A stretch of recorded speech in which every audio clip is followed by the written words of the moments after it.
2-2, better than 1-3, definitely better than 0-4, and we've got a game Sunday. Let's go Bills on 3. Hot, hot,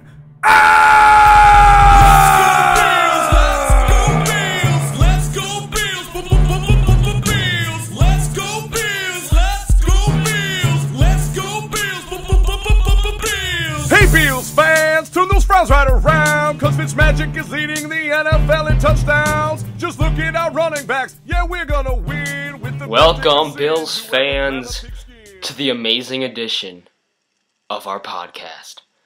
Well, it's week 5, and the rep you just heard was from Nick Mendola. You can listen to his weekly raps about the Bills at nickmendola.com, and he just makes it sort of rap about a positive feeling for the Bills, and most of them are funny. And I don't know, I love them. But today, we're just going to start off like evaluating the first 4 weeks of the season. We're going to get into some more random stuff that we want to talk about. And then, well, we'll get to the week 5 matchup in San Francisco, I think. So, Brandon, you're here with us today. Well, what do you want to talk about first? Oh, I mean, the first 4 weeks. And the evaluation of this football team is very consistent. 1 week they get blown out. Next week they look pretty good. Still, even the pass rush defensively is very inconsistent. And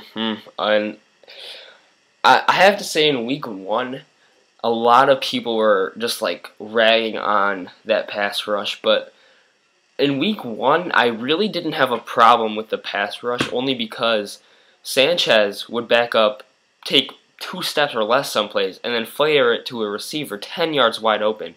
And I felt like, how are you going to get any pressure when the ball is out of Sanchez's hand in like less than a second? Because our coverage was, I mean... Yeah, that's the point, not necessarily pass rush in the first game. Yeah. But I'm talking about in the game against New England. New England, I think, was really the first game where it was basically what made it that big of a blowout. Yeah, because the first half by them was frankly phenomenal. Yeah. It was they held them to 7 points, and then they just, again, the horrors from the past years of not stopping the run came back. Oh my God. I mean, I do realize that, you went into a New England game, anticipating the pass probably 90% of the time. And then when they started running it, I mean, I could see why, the big gains were happening in the beginning. But even in the second half, I mean, you could see that, New England was understanding, hey, they don't see the run coming. And, they would still get, 15, 20 yards a carry. And it was just like, I don't know, I was just getting I was about to punch my TV screen. They just couldn't stop the New England run game. It was kind of, I don't know, not acceptable. Yeah. The whole outcome of last week's game was pretty shocking. I was there. And when Fitz hits Donald Jones, he just went off 21-7. The place was going insane. And I'm thinking to myself, all right, this is at 3-1. But again, it's Tom Brady, it's New England, and they still rule us. This was the game where you're supposed to say, all right, we're taking over now, and they just didn't get it done. Yeah, and when we did get pressure on for Brady, which was not that often, when I was watching it and we did get pressure, he made bad plays. He threw it terribly. He missed his receiver. I remember one play, we were all over him, and he threw it right at the ground. Terrible play. I think it was a 3rd down. And, that's what happens. I mean, we just didn't get it done. Especially with Tom Brady. Oh, yes. You need to. Especially with Tom Brady. Ben Roethlisberger can extend the play, get out of a jam, but not Tom Brady. Yep. Sometimes we would get like a hand on him, and the Giants. Giants showed us in both Super Bowls. You get out of his rhythm, that offense is totally off because that sole offense is focused on Tom Brady. And another thing I really want to talk about is Fitzpatrick. He had 4 interceptions. I didn't really watch the end of the game. My brother turned off. But 4 interceptions, was it? Yes. Well, I just want to talk about, I think, let's talk about the offense. A lot of people well, people in my school, I just totally disagree with them. They think our offense is terrible and we should just run the ball 24/7.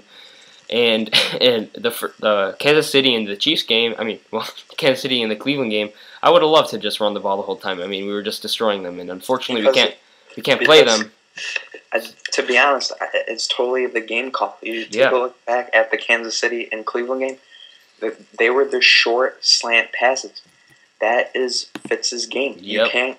You can't throw the ball deep every single time like they tried against New England. That's just not his game. He doesn't have the arm. Oh, no. He does not have the arm strength to do that. He is the guy that's supposed to hit Stevie in stride. Yep. Stevie Johnson had 2 catches against New England. Two. And I was there. He barely got it targeted. Your number one receiver should get more than 2 catches. Now, I do agree that Fitz shouldn't be throwing it deep, like, massively. But when, I think his first pass deep this season, well, as far as I can remember, was to T.J. Graham down the sideline when it was at, like, our 10-yard line. And it was, like 5-10 yards underthrown. They had to, like, come to a complete stop to even get to it. Now, after that play, I was just like, and that's, if that's your arm, Fitz, I mean, that is ridiculous. But I mean, even that play down the left sideline to Freddie. Oh, yes. It was a phenomenal, great catch by yes, Freddie. It was. It wasn't a really good throw. Freddie did a good job making that play. But I am glad, even after that interception to T.J. Graham, which, first of all, when you see T.J. Graham beat someone, you most certainly do not try to lead him. You just whip that ball as far as you can, because I'm sure T.J. Graham can get to it. But he's going to be a good wide receiver. Yes, I see great things in him, but I'm kind of glad they actually kept throwing it, 20-plus yards. I mean, Scott Chandler is an absolute beast. I love him now. I agree they shouldn't throw it, like, all the time. But now and then, even after that interception, I'm glad they started going deeper. I mean, I think especially against New England, against other teams, I don't think Fitz could do it as well. But against the New England, I think they really exploited their defensive backs a couple times in the end zone there. Yeah, those 2 throws to Chandler were impressive. I have to admit that. And I have to say, Chandler is probably, I don't know, what top dogs up there in the Bills' offense right now. I think without him, I think our offense would be struggling a little bit. But I don't mind our offense. I think the 2 games that we lost, I think the real big problem on offense was the turnovers by Fitz early on in the game. And I totally agree. And Freddie seemed a little tentative. Just coming off the ball, you can tell he wasn't the normal Freddie, and also Spiller. But obviously they'll get healthier. And with Spiller, I think he's still, at times last week, I think he tried to make an amazing play when if he could have just stuck to, going through where he should have, maybe he could have made a couple more yards, but, that's very little. That has really nothing to do with how the loss last week. But, he has to stop worrying about trying to make an amazing play overall.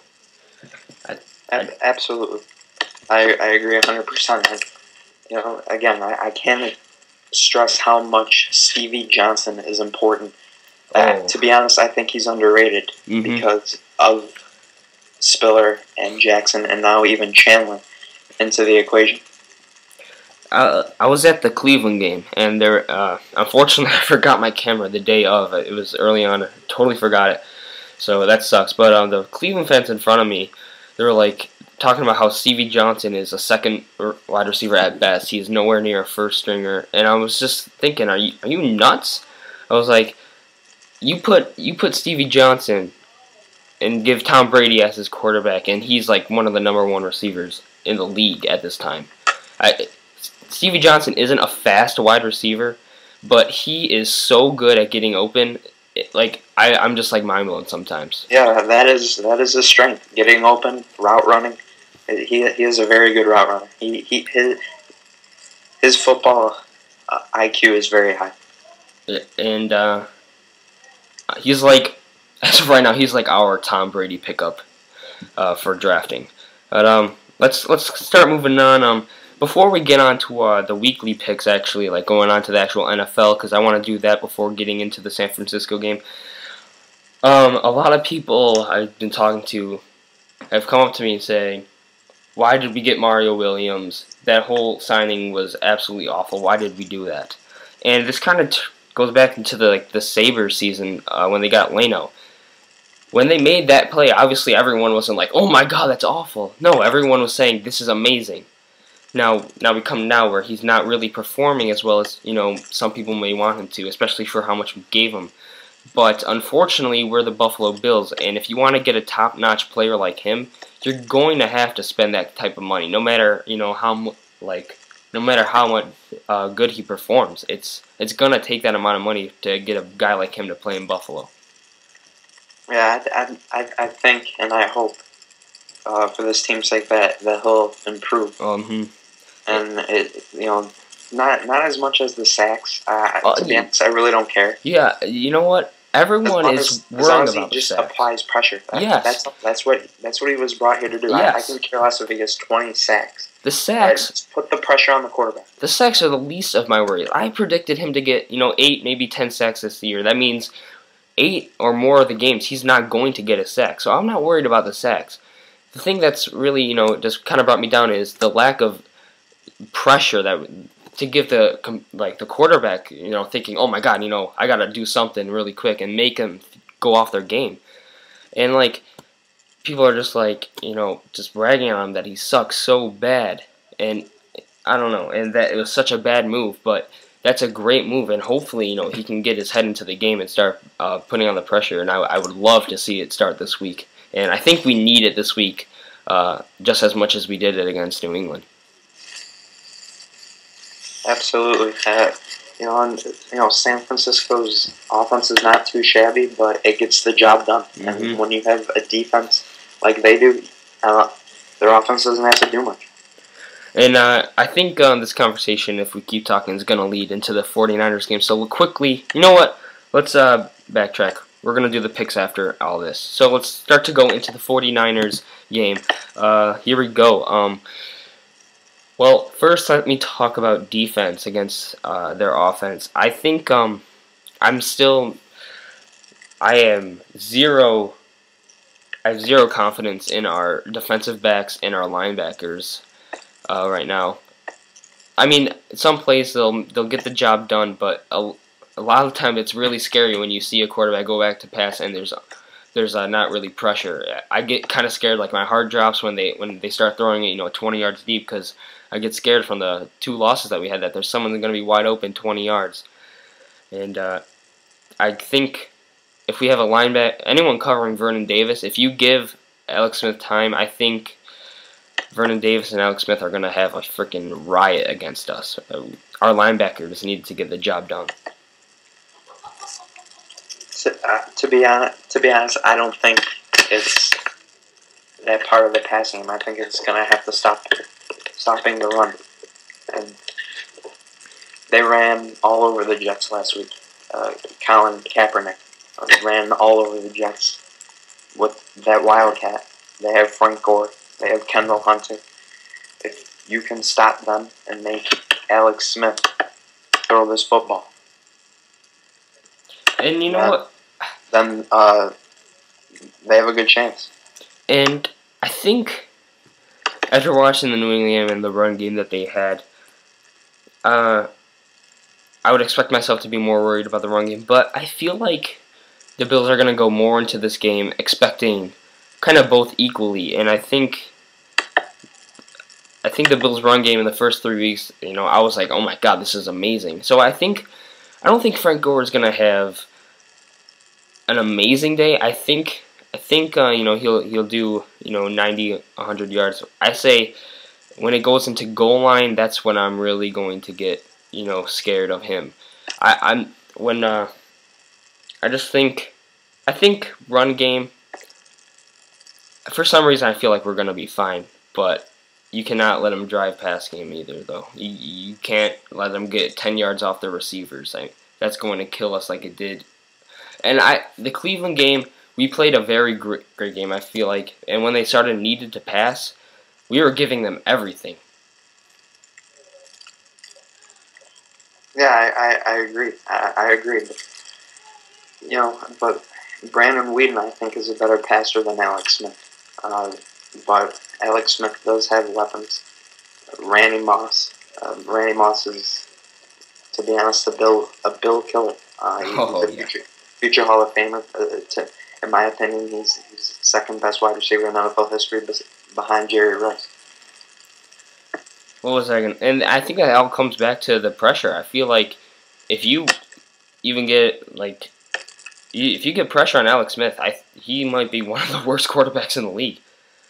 That's when our defensive backs are actually really shine, is when you start to see that pressure. Because last year, the minimal times we did get pressure, I mean, we had like 4 turnover games sometimes just because of the quarterbacks threw terrible balls. And I feel like Alex Smith, you get pressure on him and he makes bad plays. And I think tomorrow turnovers again are going to be a huge thing in this game. I think if Fitz keeps the ball on our end, I think we have a great shot at winning this game. Yeah, I give credit to the cornerbacks because they have certainly improved since week 1, and Bird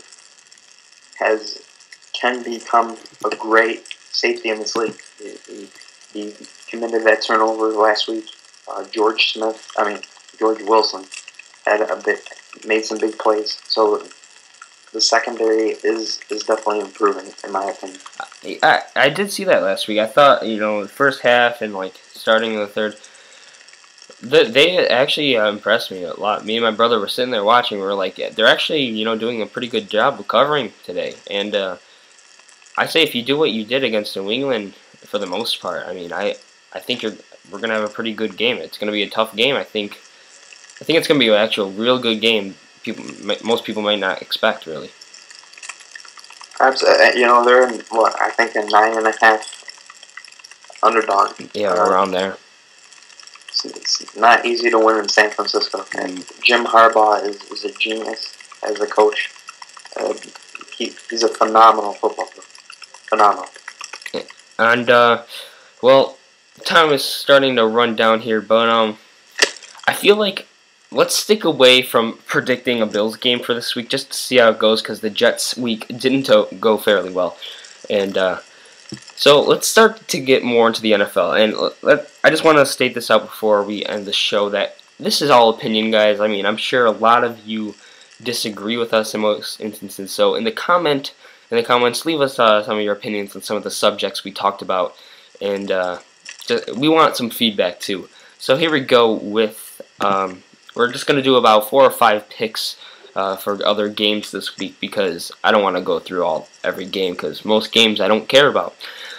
Let's start with just something small with our division. Miami at Cincy. Cincy, I think, is going to win. I think, like 100%, I think Cincy's going to win this one. I think that's all that needs to be said. I think Cincy's just the better team at home.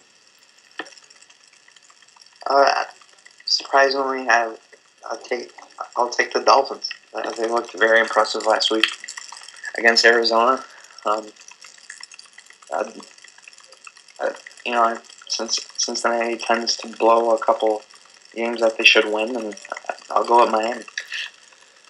Alright, so we split on that one, and I didn't look on the last video what our record was for the picks, so we're just starting a clean slate there. Next game, we'll do Houston at the New York Jets. Take this one. Houston will smack them. You know what? I hope in the first quarter they absolutely tear them, and then Tebow goes in, and then they still spank them by even more. I would. You know what? If the Bills... I mean, it's just... If the Bills end up losing to Sunday, and that happens, they absolutely just... Ugh. You know what? That'll cancel out my feelings for that week, honestly. Well, what did I just say? I think Houston will smack them. I mean, the Jets they're a joke. I just didn't think we performed I think the people got the odd sense of New York Jets when they played us, because I just think that week we just didn't really play a good football game at all. It was basically like almost like a college team they're facing that week. I don't think we played very good at all. So, I mean, other than that week 1, which I don't think they were good at all, I just think we sucked that week, they're nothing. I think they're going to be out by the end of this, by halfway through. Denver at New England. Let's just talk about this one, just because I feel like it. This is a very great matchup. Tom Brady, Peyton Manning, again, Hall of Famers, first ballot. This is very, a treat, basically. We're spoiled as sports fans. So to be able to watch 2 Hall of Famers go at it. Peyton is back, facing Brady. Doesn't get better than that. I would have to take New England at home. I'm going, yeah, and it's not that I think that, well, I'm actually going to skip that part because I'm going to get into a big argument or something. But, yeah, I'm just going to go with New England on this one. I just think that after getting the win against us, I think they're just going to keep on rolling off of that. And, I don't know, I just don't see New England losing to Denver, especially at home. And I don't see them losing 2 straight home games. And then this is the one that you wanted, Philly at Pittsburgh. And I'm getting that correct, right? That's the one that you wanted to talk about? Yes. Okay, then you can take this one. This is tough. I'm going with Pittsburgh. Mike Tomlin, very underrated coach, Super Bowl winning. He's phenomenal. I respect Mike Tomlin as a head coach. I'll go with Pittsburgh. I can't see Pittsburgh going 1-3. Palomalu, Harrison are back.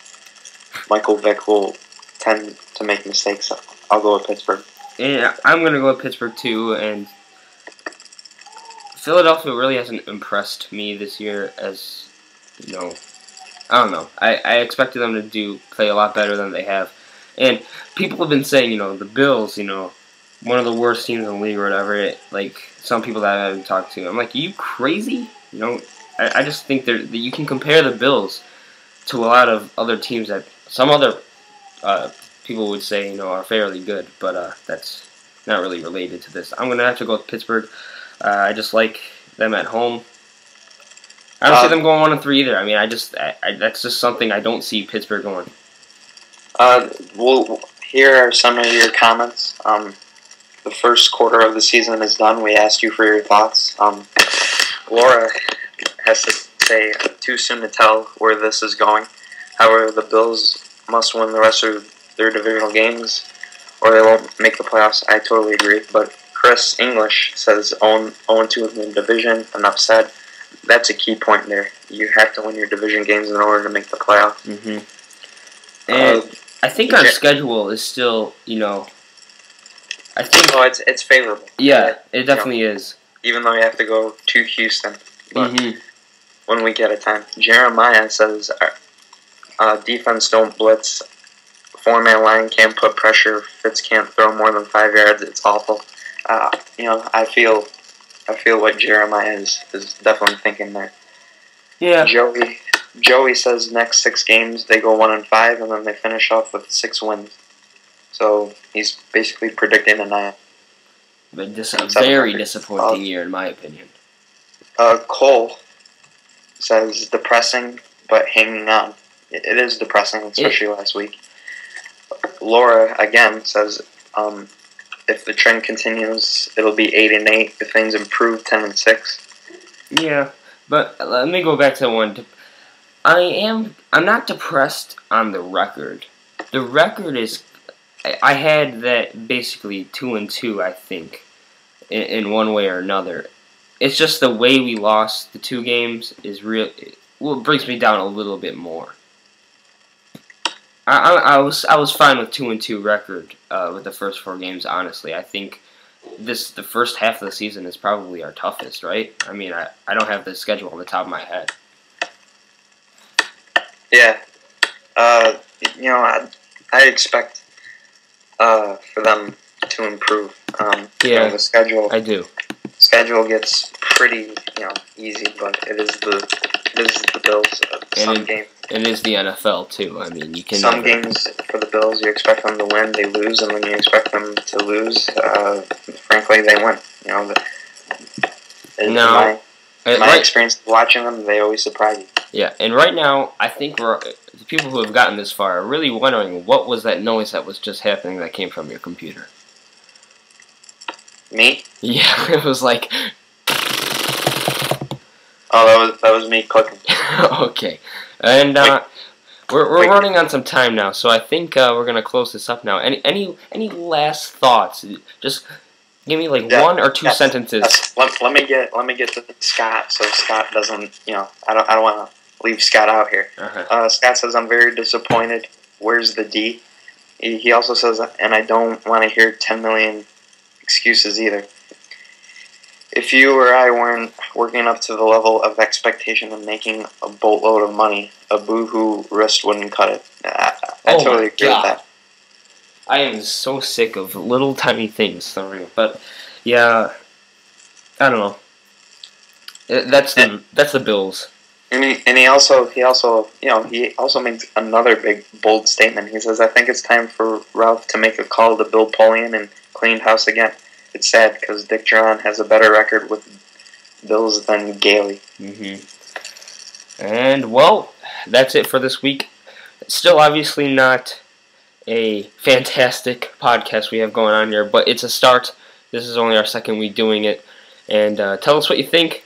We'll take I can't think of the word. Constructive criticism. We'll take that. Thank you for commenting. And yes. Thank you for your support, and we will be on here next week. 955 likes on our Facebook page if you're watching this on YouTube. Go to our Facebook page if you are a Bills fan. Link is in the description. Like that page up. Thank you guys for all the support. This is an awesome community. Go Bills!